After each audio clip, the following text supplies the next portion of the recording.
Il coronavirus ha un effetto su tutte le mucose e quindi anche sulla congiuntiva, che è la mucosa che riveste la parte esterna dell'occhio.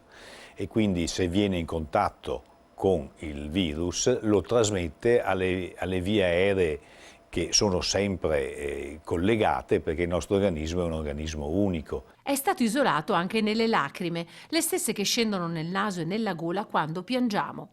Il virus ha, oltre a naso e cavo orale, una terza porta d'ingresso nel nostro organismo e nei polmoni, un varco da non trascurare, gli occhi. I danni che il Covid-19 provoca al nostro apparato visivo sono invece limitati. Provoca una congiuntivite, però è un fenomeno limitato e che quindi guarisce a livello oculare.